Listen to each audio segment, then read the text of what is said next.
बेटा, अब हमारे पास काइनेमेटिक्स का पार्ट 5 है।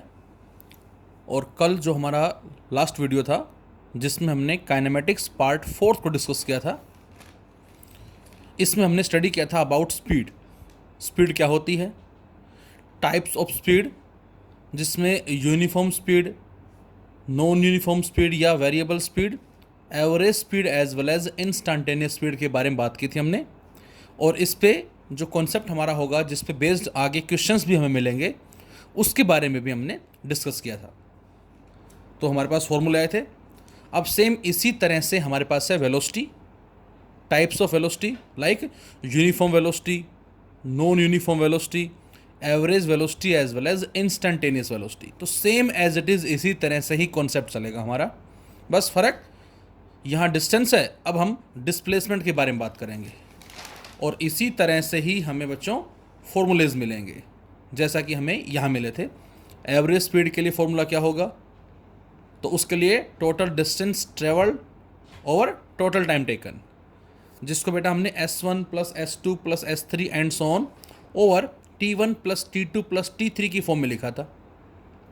ये हम यूज़ कब करते हैं, जब S1 S2 S3 as well as T1 T2 T3 given हो। लेकिन बच्चों इसी को ही हमने चेंज किया था और T1 की जगह लिखा था क्या, S1 bye V1, T2 S2 bye V2, T3 S3 bye V3। ये हम यूज़ कब करते हैं बेटा, जब हमें S1 S2 S3 as well as V1 V2 V3 जो हैं वो क्या होते हैं, गिवन होते हैं उस केस में। और इसी के साथ साथ फिर हमने एक फॉर्मूला और ड्रॉ किया था जिसमें हमने S1 को रिप्लेस किया था V1 T1 से, S2 को V2 T2, S3 V3 T3 and so on. तो इन सभी को हमने यूज़ किया था। तो ये सारे हमें फॉर्मूलेज मिले थे। और इसी कैटेगरी के अंदर हमने क्या किया था, यदि बात की थी बेटा कि टाइम सेम है तो उस केस में क्या होगा, तो वहाँ से हमें आंसर मिला था बच्चों, average speed equal to V1 plus V2 plus V3 and so on by upon n। So average speed is equal to arithmetic mean of the individual speed, इसके बारे में बात की थी हमने। और साथ साथ इंस्टेंटेनियस स्पीड के बारे में बात की थी हमने, जो कि इनफाइनाइटली स्मॉल के लिए हम यूज़ करते हैं। और वो हमारा आया था dx/dt, कि जो डिफ्रेंशिएट करेंगे हम x को टाइम के रिस्पेक्ट में, that gives us the instantaneous speed. तो सेम उसी तरह से अब हमारे पास जो नेक्स्ट पार्ट है बेटा काइनेमेटिक्स का, जिसको हमने नाम दिया है पार्ट 5, इसमें सेम उसी तरह से बच्चों हमारे पास है velocity. So let us start kinematics part 5, velocity. बच्चों जब भी कभी स्पीड की एक स्पेसिफिक डायरेक्शन है, क्योंकि हमने कल बात की थी बेटा कि स्पीड में और वेलोसिटी में जो डिफरेंस है वो डायरेक्शन का डिफरेंस है। स्पीड जो कि एक स्केलर क्वांटिटी है जिसका केवल मैग्नीट्यूड है, जबकि वेलोसिटी क्या बेटा, वेक्टर क्वांटिटी है जिसका मैग्नीट्यूड के साथ साथ डायरेक्शन भी है। So we can say whenever the speed in a specific direction denotes the velocity. Object travel कर रहा है 10 मीटर पर सेकेंड की रफ्तार से किस तरफ, एक्स एक्सिस में, this is the velocity. Object travel कर रहा है 5 मीटर पर सेकेंड किस तरफ, वाई एक्सिस में, दिस इज द वेलोसिटी। तो बेटा यहाँ 5 जो है वो मैग्नीट्यूड है और वाई एक्सिस जो है वो हो गई डायरेक्शन, तो इसको हमने वेलोसिटी का नाम दिया है। So we can say velocity is the displacement divide by time. It is also defined as the displacement of the object per unit time। Object ने कितने डिस्प्लेसमेंट को अचीव किया है और विद इन किस इंटरवल ऑफ टाइम के अंदर। जैसे मैं आपसे कहता हूं, हमने शायद कल बात भी की थी कि ऑब्जेक्ट जो है बेटा वो किसी इनिशियल पॉइंट पे है A, 9 बजे है सपोज करो, और 9:15 पे पहुंच गया वो किसी पॉइंट B के ऊपर, कुछ इस तरह से, मे बी जो मर्जी पाथ हो, वो चाहे डायरेक्ट ऐसे पहुंच रहा है या वो कुछ इस तरह से करके पहुंच रहा है, जैसे मर्जी आए। लेकिन बेटा इस A और B के बीच का शॉर्टेस्ट डिस्टेंस क्या होगा, वो ये होगा। और इसी को ही बच्चों हमने क्या बोला है, दैट इज डिस्प्लेसमेंट। तो 9 बजे यहाँ था और 9:15 यहाँ, तो यहाँ से यहाँ का जो इंटरवल होगा दैट इज 15 मिनट्स। तो वो इंटरवल जो कि ये है। और displacement final position minus initial position जो हम फाइंड आउट करते हैं वेक्टर अलजेब्रा के बिहाफ पे, उन रेशो से हम वेलोसिटी को फाइंड आउट कर सकते हैं। So first of all is uniform velocity.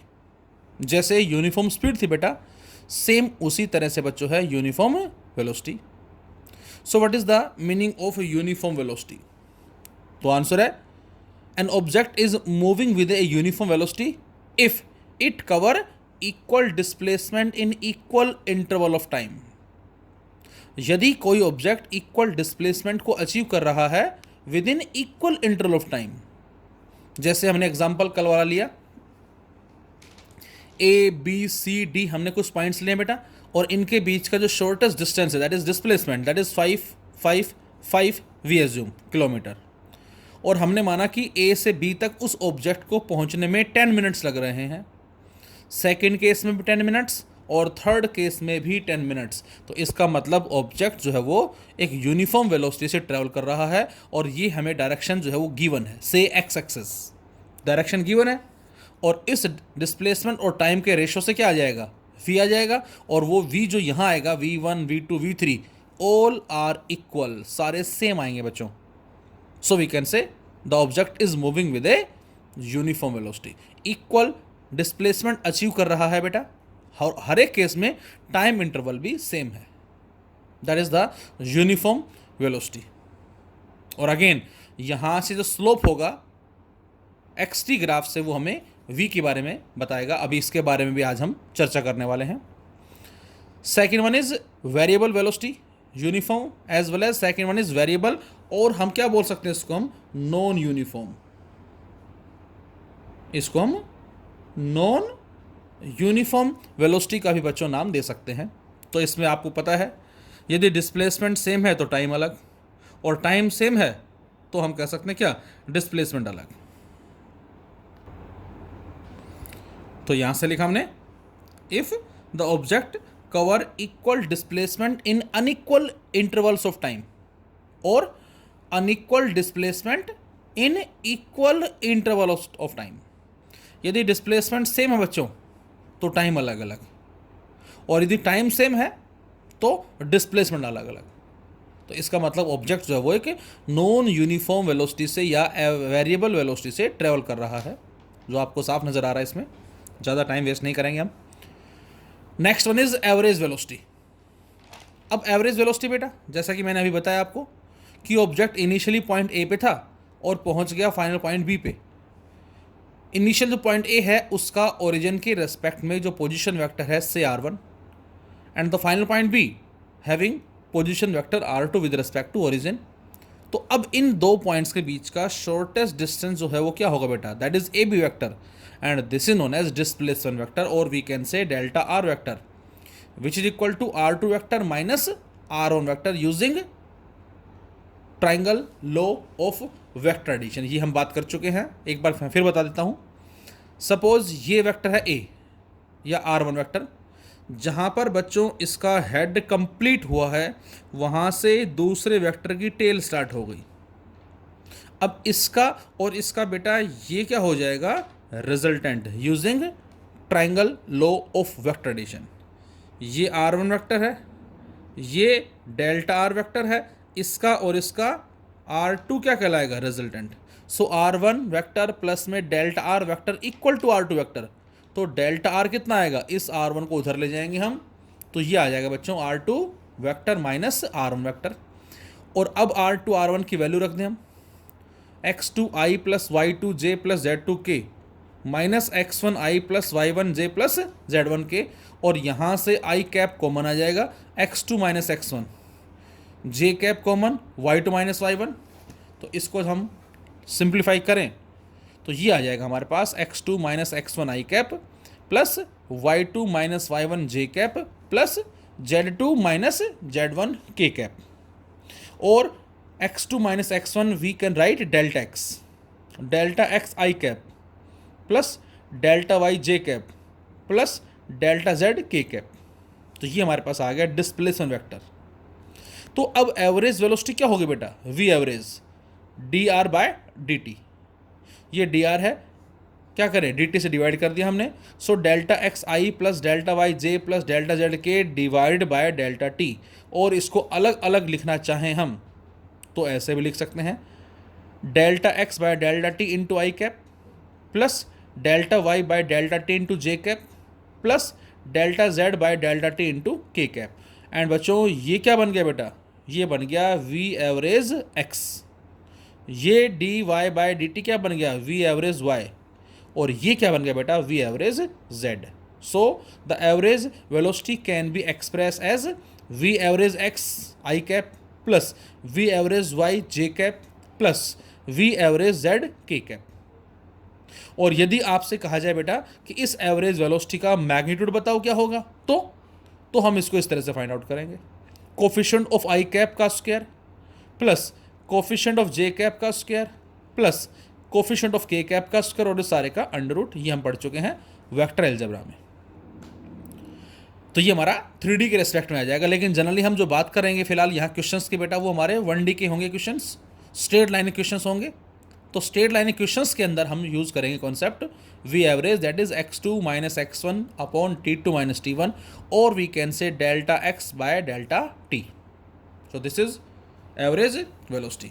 और सेम मेथड होगा जो हमने कल स्टडी किया था एवरेज स्पीड की तरह।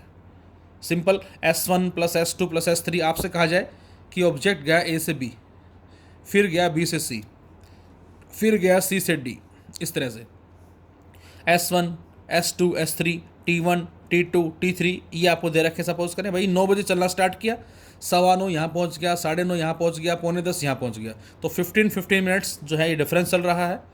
तो अब इनके बिहाफ पे हम एवरेज वेलोसिटी फाइंड आउट कर लेंगे, s1 plus s2 plus s3 over t1 plus t2 plus t3, और उसी की तरह हमें आंसर मिल जाएगा।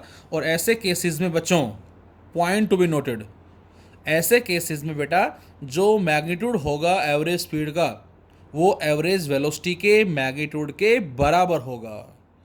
कल हमने बात की थी कि क्या एवरेज स्पीड का जो मैग्नीट्यूड है वो एवरेज वेलोसिटी से कम होगा या ज़्यादा होगा।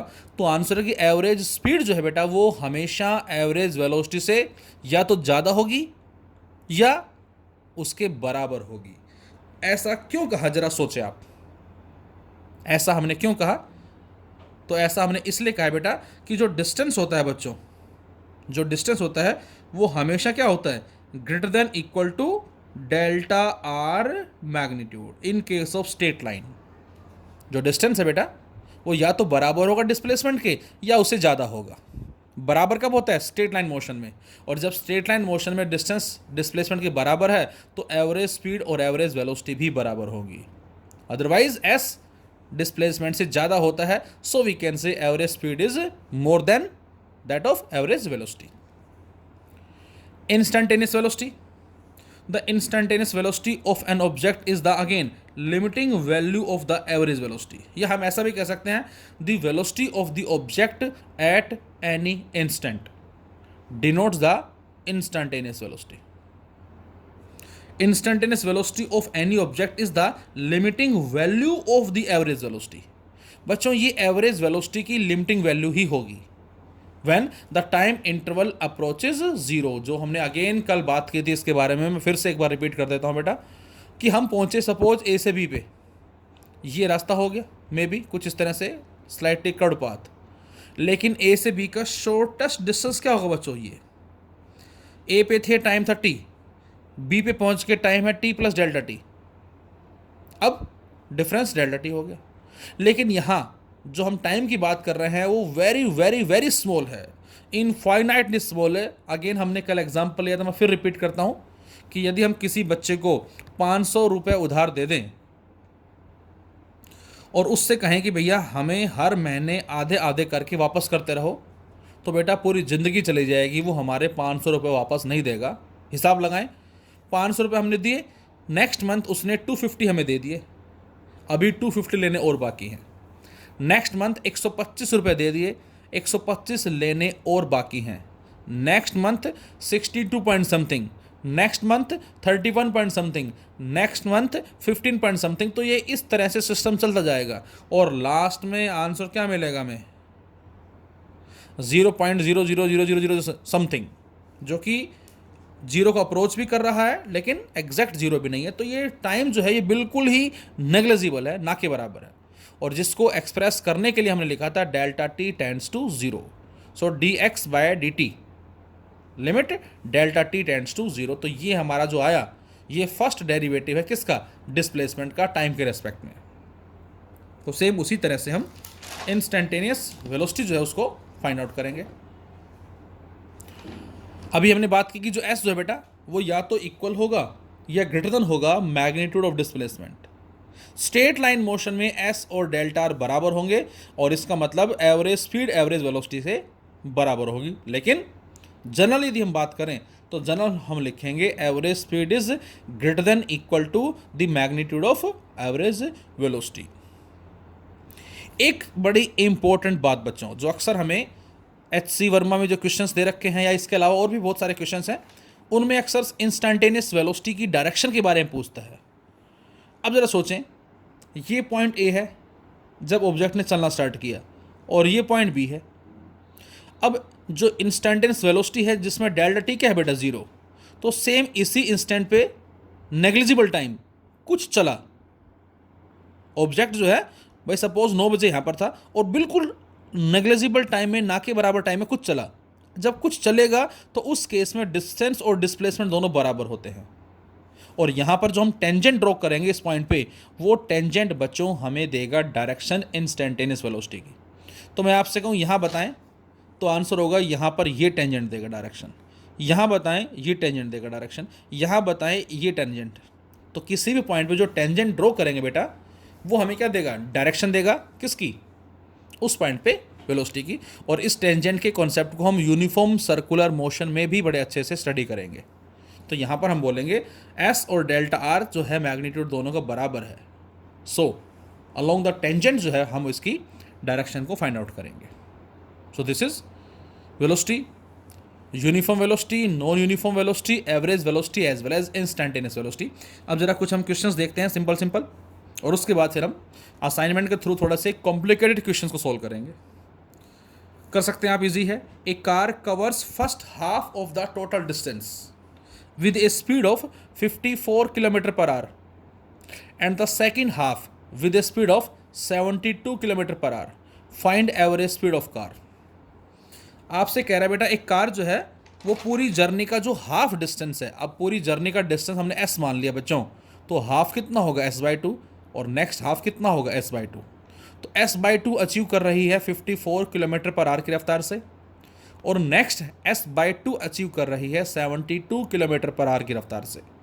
एवरेज स्पीड बताओ, और इसी में एवरेज वेलोसिटी भी कह सकता है आपको। तो दोनों का आंसर सेम होगा क्योंकि बच्चों स्ट्रेट लाइन मोशन है, मैंने बताया आपको ये स्ट्रेट लाइन मोशन है। यहाँ एवरेज स्पीड और एवरेज वेलोसिटी दोनों इक्वल होंगी बेटा। So V average equal to s1 plus s2 over t1 plus t2। s1 plus s2 that is s/2 plus s/2 s, t1 s1 by v1, t2 s2 by v2। और s1 की value बेटा s/2 है, v1 की value 54, s2 भी s/2 है, s/2, v2 is 72 kilometre per our. इसको आप solve कर लेंगे 61.7 किलोमीटर पर आवर के अप्रोक्सीमेट आपका आंसर आ जाएगा। नेक्स्ट में आपसे कह रहा है a body travels A to B with 40 kilometre per hour and returns from B to A with 60 kilometre per our. अब इसमें देखें A से B पहले गई और फिर B से A वापस आई। हमें average speed and average velocity बतानी है, तो सीधा सीधा हमारा आंसर होगा क्या। अब आप ये नहीं कहेंगे कि एवरेज स्पीड और एवरेज वेलोसिटी बराबर होंगी क्योंकि स्ट्रेट लाइन है। स्ट्रेट लाइन तो है बेटा, लेकिन इनिशियल पॉइंट भी A ही है और बच्चों फाइनल पॉइंट भी A ही है, तो डिस्प्लेसमेंट यहाँ ज़ीरो है। और यदि डिस्प्लेसमेंट ज़ीरो है तो एवरेज वेलोसिटी क्या होगी बेटा, ज़ीरो होगी। तो ये आपको ध्यान रखना है कि जहाँ से चले वहीं वापस आ गए हैं तो displacement zero, average velocity zero. Speed आप सोल्व कर सकते हैं, A to B S मान लेते हैं, तो S प्लस S जाने का डिस्टेंस S, आने का भी S, upon T1 S by V1, T2 S by V2। और इसको सोल्व कर लेंगे हम तो 48 kilometre per hour be the average speed, but average velocity zero. अब बच्चों इसमें हमें क्वेश्चंस मिलेंगे डिफरेंशिएशन इंटीग्रेशन की, स्लोप के, as well as area under the curve. और ये हमने बात भी की थी पहले, एक बार जरा फिर से हम रिपीट कर लेते हैं बेटा। हमें डिफरेंशिएट करना है से x की पावर n का। We have a function x raise to the power n, और इसको डिफरेंशिएट करना है x के रेस्पेक्ट में, that is d by D x. तो बच्चों डिफरेंशिएशन का मतलब क्या होता है? तोड़ना। और इंटीग्रेशन का मतलब होता है जोड़ना। तो डिफरेंशिएशन में हम हर स्टेप में उस वेरिएबल की पावर को 1 रिड्यूस करते हैं, जबकि इंटीग्रेशन में 1 इंक्रीज करते हैं। जैसे x की पावर n, तो बेटा इसको डिफरेंशिएट करेंगे तो क्या होगा? n आगे आ जाएगा, जितनी भी पावर है वो आगे आएगी, और उस x की जितनी पावर थी पहले उसमें से एक को हम माइनस कर देंगे, कम कर देंगे, डिक्रीज कर देंगे, रिड्यूस कर देंगे। तो n आगे आ गया, और x की पावर जो n थी उसमें से एक कम हो गई, n माइनस 1। जैसे मैं कहता हूँ x की पावर 3 है, सपोज मैं आपसे कहता हूँ x की पावर 3 है, इसको डिफरेंशिएट करना है d बाई डी एक्स। तो बच्चों 3 आगे आ जाएगा, और x की पावर 3 में से एक गई 2, तो आंसर आ गया 3x²। ये इसका फर्स्ट डेरिवेटिव आ गया। इसी को फर्दर करें तो 2 आगे आएगा, 3 से मल्टीप्लाई होगा 6, और x की पावर 2 में से गई 1, तो इसका नेक्स्ट यदि हम करते हैं तो ये आ जाएगा बच्चों 6x। इस 6x का नेक्स्ट करें तो हम, ये 1 है फिलहाल, इस पे आप लिख सकते हैं ऐसे d बाई डी एक्स, इस पे लिख सकते हैं आप d बाई डी एक्स। अब नेक्स्ट करेंगे तो बेटा x की पावर 1 है वो आगे आएगी, 6 से मल्टीप्लाई होगी 6, और x की पावर 1 में से 1 गई 0, और किसी की पावर 0 क्या होती है? 1 के बराबर। तो ये हमारा आ गया 6, and this 6 is the constant term.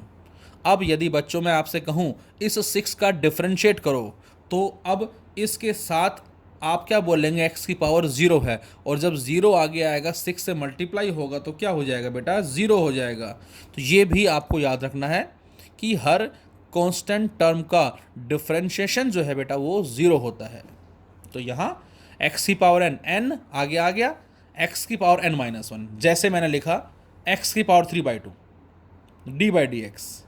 अब x की power 3/2 d by D x मतलब इस फंक्शन का हमें x के रेस्पेक्ट में डिफरेंशिएशन करना है। इसमें बच्चों एक हमारा u इंटू वी रूल भी होता है, उसके बारे में भी हम आगे बात करेंगे। फिलहाल u इंटू वी रूल, जब एक साथ दो फंक्शन जो हैं वो हमारे प्रोडक्ट में है या डिवीजन में है, और वहाँ हमें उन दोनों को डिफरेंशिएट करना है। तो फिलहाल हम सिंगल की बात कर रहे हैं। यहाँ 3/2 आगे आ जाएगा, और x की जितनी भी पावर है 3/2 उसमें से एक कम कर दें, तो 1.5 में से एक गया, आधा बचा, तो 3/2 इंटू रूट एक्स आंसर आ जाएगा इसका। अब एक चीज़ जो आपको याद रखनी है, मैंने लिखा x की power 3/2 d by D x, मैंने लिखा x की power 3/2 d by D T. दोनों में क्या डिफरेंस है? ध्यान से देखें इसको बेटा। दोनों में सिमिलरिटी तो ये है कि फंक्शन सेम है, और बच्चों डिफरेंस ये है बेटा कि फर्स्ट इसको तो हमें डिफरेंशिएट करना है x के रेस्पेक्ट में, लेकिन इसको बच्चों डिफरेंशिएट करना है टाइम के रेस्पेक्ट में। ये थोड़ा सा आप याद रखें। तो इसमें 3/2 आ गया आया, x की पावर 3/2 में से एक कम हो गई 1/2, ये पावर का हो गया, ये ऐसा माने ये पावर का हो गया। अब मैं आपसे कहूँ x का करो, तो x का x के रेस्पेक्ट में क्या होता है? 1, तो वो 1 लिखो तो ठीक और ना लिखो तो ठीक, ये 3/2 रूट एक्स ही काउंट होगा। लेकिन इसमें बेटा t के रेस्पेक्ट में करना है। ध्यान से देखें, 3/2 आ गया है पहले, तो x की पावर 3/2 में से एक गई, 1/2 बचा, ये तो हो गया पावर का। अब जो अंदर x है उसका t के रेस्पेक्ट में करेंगे बच्चों, तो इसको हम dx बाय dt बोलेंगे, and this dx by dt is v। ऐसे भी बच्चों हमें क्वेश्चंस आगे मिलेंगे जहाँ पर हमें इस तरह से गिवन है और उसको t के रेस्पेक्ट में करते हैं, पावर जो है वो x की गिवन होंगी। फिलहाल जनरल क्वेश्चंस में x बराबर 5t² माइनस 6t प्लस 7 इस तरह से गिवन मिलेगा। लेकिन कुछ क्वेश्चन हमें ऐसे भी मिलते हैं, जनरली कंपटीशंस में ऐसे भी आते हैं आपके पास, जहाँ पर हमें x की पावर्स गिवन होती हैं और आपको velocity as well as acceleration find out करने के लिए बोलेगा। तो वहाँ आपको ऐसे कॉन्सेप्ट का विशेष याद रखना है, ध्यान रखना है। मैं एक बार फिर बताता हूँ, x की power 3/2 d by D T, 3/2 आगे आया, x की पावर 1.5 में से एक गई, आधी बची, ये हो गया पावर का। अब अंदर x का करेंगे टाइम के रेस्पेक्ट में, तो इसको लिखेंगे dx/dt। यहाँ पर x का x के रेस्पेक्ट में लिखते तो ये बनता dx/x, वो 1 बन जाता इसलिए। तो ये तो हमारा होगा डिफरेंशिएशन। दूसरा, इसमें एक हमारा जो कॉन्सेप्ट है बेटा वो है स्लोप का as well as area under the curve. Suppose this is y axis, this is x axis, और ये हमारा एक ग्राफ हो गया, स्ट्रेट लाइन ग्राफ। स्ट्रेट हो सकता है जो भी है, कर्व हो सकता है, नो मैटर। और इसमें बेटा हमने एक ट्राइंगल कंसिडर किया। अब यदि ये थीटा की वैल्यू यहाँ सपोज मैं कहता हूँ 30 डिग्री है, तो ये कितना होगा? सपोज मैं आपसे कहता हूँ ये एंगल हमारा जो है, जो भी है हमारा, कुछ भी ले सकते हैं, ये एंगल हो गया, ये एंगल हो गया, ये एंगल होंगे, सारे एंगल क्या हैं? सेम है। तो यहाँ से जो tan थीटा की वैल्यू आएगी वो हमें हर पॉइंट पे सेम मिलेगी। स्लोप जो है वो हम फाइंड आउट करते हैं, दैट इज tan थीटा से। ये हम बात कर चुके हैं टूल्स में। तो यहाँ से जो हम फाइंड आउट करेंगे स्लोप tan थीटा, तो इस ट्राइंगल से tan थीटा कैसे आएगा बेटा? परपेंडिकुलर जो कि AB है, बेस जो कि BC है। अब ये हमारा x1, ये हमारा x2, ये y1, ये y2, तो यहाँ से AB जो होगा दिस वन, बस देखो आपको नज़र आ रहा है, ये कंप्लीट y1 है यहाँ से यहाँ तक का, और यहाँ से यहाँ तक ये y2 है। तो ये कितना होगा? इतना इतना इतना इतना होगा y2 माइनस y1। ये पूरा है x2, ये है x1, तो ये कितना होगा यहाँ से यहाँ तक? x2 minus x1। तो यहाँ जो स्लोप होगा tan थीटा जो होगा बेटा वो AB upon BC, y2 minus y1 upon x2 minus x1।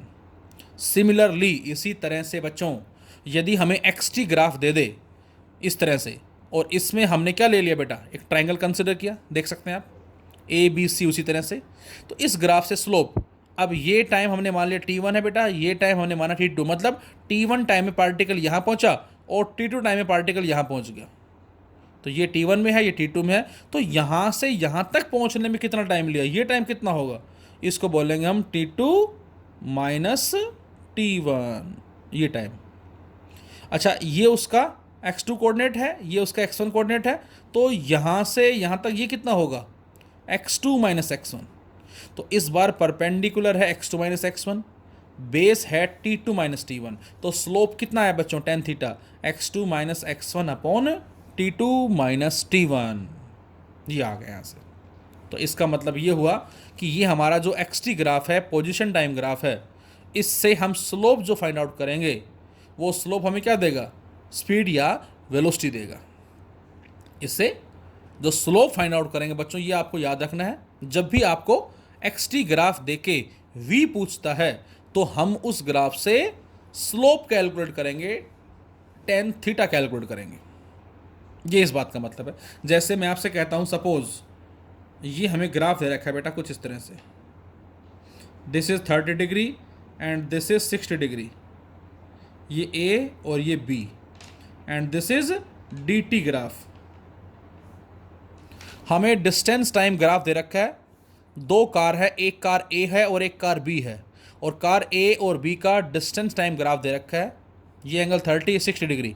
और आपसे कहा जाए कि ये बताएं बेटा कि कार जो A और B है दोनों में से किसकी स्पीड कम होगी और किसकी स्पीड ज़्यादा होगी, कौन सी धीरे चल रही है और कौन सी फास्ट चल रही है। तो क्या करेंगे बच्चों? यहाँ से स्लोप निकालेंगे हम। स्लोप क्या होगा? tan theta. अब tan थीटा क्या होगा? परपेंडिकुलर जो कि ये है, बेस जो कि ये है, ये d/t बनेगा, और d/t बच्चों क्या होता है? v। तो इसका मतलब यहाँ से जो स्लोप आएगा, या ये कहें जो tan थीटा आएगा, वो बराबर किसके आएगा? d/t, जिसको हम क्या बोलेंगे? v बोलेंगे। तो इसका मतलब tan theta 1 equal to va and tan theta 2 equal to vb। अब जो b है ये कितना एंगल बना रही है? 30 डिग्री। इसका मतलब यहाँ से आ गया tan 30 इक्वल टू vb और tan 60 इक्वल टू va। तो साफ पता लग रहा है इसका स्लोप ज़्यादा है तो इसकी स्पीड भी ज़्यादा होगी। तो हम आंसर क्या देंगे? हम आंसर देंगे va is greater then vb। Car A जो है बेटा उसकी स्पीड b से ज़्यादा होगी। तो स्लोप से हम फाइंड आउट करेंगे v। अच्छा, इसमें यदि हमें xt की जगह बेटा vt ग्राफ देता बच्चों, वेलोसिटी टाइम ग्राफ, तो स्लोप हमें क्या देगा ये हम पढ़ेंगे नेक्स्ट चैप्टर में, दैट इज एक्सेलरेशन। तो हमें स्लोप क्या देगा, एक्सेलरेशन देगा। ये भी आपको बात जो है वो ध्यान रखनी है बेटा, स्लोप हमें एक्सेलरेशन देगा, लेकिन हम वो नेक्स्ट चैप्टर में बात करेंगे। फिलहाल यहाँ से अगेन वीटी ग्राफ दे दिया हमने मान लिया 0 1 2 3 सेकेंड्स टाइम है एंड 2 4 6 8 वेलोसिटी जो कि मीटर पर सेकेंड में है। मैं आपसे कहूँ बच्चों इसका एरिया अंडर द कर्व बताओ कितना है, what is the area under the curve. तो आपको ये एरिया किसका नज़र आ रहा है, सर्कल का, ट्राइंगल का, रेक्टेंगल का, स्क्वायर का। तो ऑब्वियस है कि ये हमें एक ट्राइंगल का एरिया नज़र आ रहा है। ज़रूर ही ट्राइंगल हो, यहाँ और भी हो सकते हैं, इंक्रीजिंग डिक्रीजिंग ऑर्डर में भी हो सकते हैं जो हमें क्वेश्चन में मिलेंगे। तो बेटा यहाँ से बताएं जरा एरिया अंडर द कर्व कितना होगा, किस में, वेलोसिटी टाइम ग्राफ में। तो इस वेलोसिटी टाइम ग्राफ में जो हम एरिया निकालेंगे वो होगा हाफ इनटू बेस। बेस कितना है 3 सेकंड है, इनटू हाइट, हाइट कितनी है 4 मीटर पर सेकंड।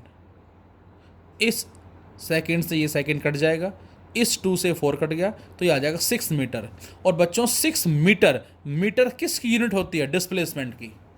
तो ये बात आपको अगेन याद रखनी है कि यदि हमें वीटी ग्राफ दे दे और हमसे एस पूछता है, डिस्प्लेसमेंट पूछता है या डिस्टेंस पूछता है, तो हम वहाँ से जो फाइंड आउट करेंगे वो क्या फाइंड आउट करेंगे, area under the curve find out करेंगे। क्या एक्सटी ग्राफ से वी कैसे आएगा, एक्सटी ग्राफ से वी स्लोप से, वीटी ग्राफ से एस कैसे आएगा, एरिया अंडर द कर्व से आएगा। एक्स की पावर 3 का डिफरेंशिएशन क्या होगा 3x²। अब इंटीग्रेशन हमने पढ़ा था मैथमेटिकल टूल्स में, वो क्या था बेटा, लाइक एक्स की power n into D X, X की power n into D X हमें इंटीग्रेट करना है। तो डिफरेंशिएशन में हम पावर आगे लेकर आते थे और एक पावर कम करते थे। इंटीग्रेशन में जितनी भी पावर होगी उसमें एक जोड़ देंगे, ऐड कर देंगे और उसी से ही डिवाइड कर देंगे। जैसे x की पावर n है बेटा dx, तो इसका इंटीग्रेशन हो जाएगा बच्चों, ये सिंबल है इंटीग्रेशन का, और dx का मतलब किसके रेस्पेक्ट में, ध्यान रहे। तो x की पावर n का x की पावर n+1 अपॉन में n+1। मैं आपसे कहता हूँ क्या x की पावर 5 को करो इंटीग्रेट, तो आपका आंसर होगा x की पावर 5+1 अपॉन में 5+1, x की पावर 6/6।